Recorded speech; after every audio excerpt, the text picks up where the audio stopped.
Hi guys, it's Amanda Manners, dietitian and wellness coach, and welcome to Monday, first of all, and welcome to episode 11 of The Run. So today I thought we'd talk about something that my clients can struggle with, is that they say that like that sweet treat after dinner, they know that they've eaten enough at the main meal, but still get this craving for something sweet. They feel like they're still hungry, even though they know that they've eaten enough at dinner. Maybe they can't stop thinking about it until they've actually gone and had, that little bit of chocolate or ice cream or whatever it is after dinner, and it's kind of not what they want to be doing. It's not in line with their health goals. It's not helping them. Maybe if they're trying to lose weight, it's not helping them lose weight. So what can you do about that? If you're one of these people out there that's getting this craving after tea, you've had your nice meal with your family, you cleaned up the kitchen, you've sat down, maybe you've turned on the telly, and all of a sudden you start thinking about that bit of chocolate or that dessert or that ice cream in the fridge. So what you can do is, I suppose there's two things. We've got to work out if it's a craving or if it's habit.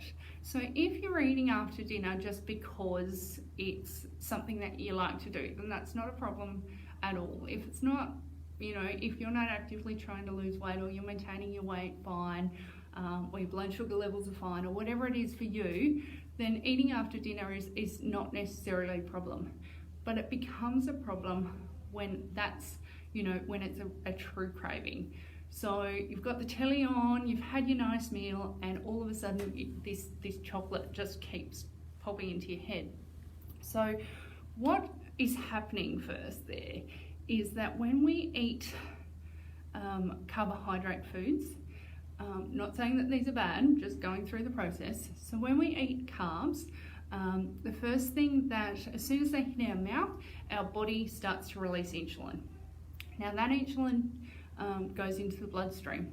Its job is to bind with the broken down carbohydrate, the glucose, and together take it into our cells and muscles to distribute around the body for fuel, for energy. So what can happen is that our insulin can go too high.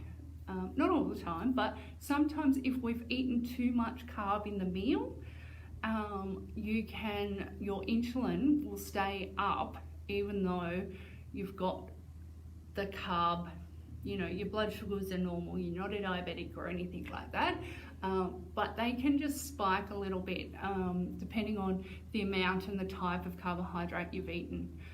So that means that you've had this healthy, delicious meal with your family, and now you've gone and settled down and watched TV, and all of a sudden you're obsessed with food again. And you feel like you can't concentrate on anything else until you've gone and had something to eat. That's probably that your insulin has now sent a message back to the brain saying, I need some carbs. I need some carbs to get rid of this extra insulin in the blood. So then it tells you that you want something sweet. I want that chocolate, I want that ice cream, all of that kind of stuff. So if this is happening to you every night, if you're feeling like you can't, go without that sweet thing, I'd probably challenge you to look at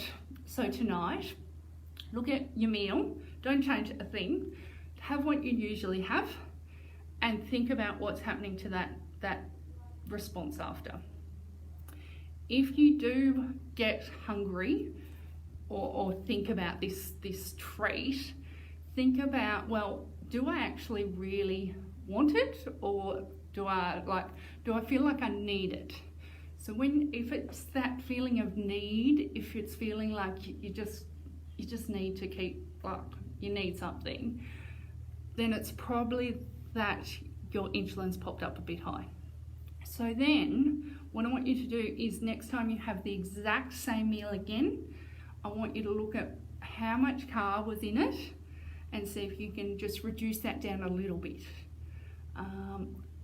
yeah, that's probably the easiest way to do it. There's lots of other strategies. I do a lot of work with my clients, teaching them how much, what types, how to combine it with foods to, you know, slow down that insulin release.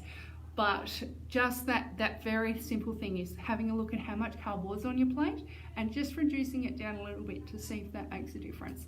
So I can remember I had a lady who had magnums pretty much after dinner for years and years and years and years and years, and thought that she could never give them up. And we talked her through this strategy, and she came back the next week. She's like, I didn't even want them. I didn't even think of them. How did that happen? It's pretty powerful stuff, and it's not as though you're weak, you can't stick to your diet. It's not as though, you know, you're lazy or any, you know, it's not shameful that you want this sweet stuff. You can't fight hormones when the body's doing its thing. So yeah, look at your carb that you had in that meal and then see if there's a way that you can adjust it next time. That's probably it for today, guys. But if this was helpful, please share it. Follow my page, and I've just changed my booking link so it's a little bit easier for people to book in to see me face to face or through telehealth appointments. So that's www.amandamanis.com.au/bookings.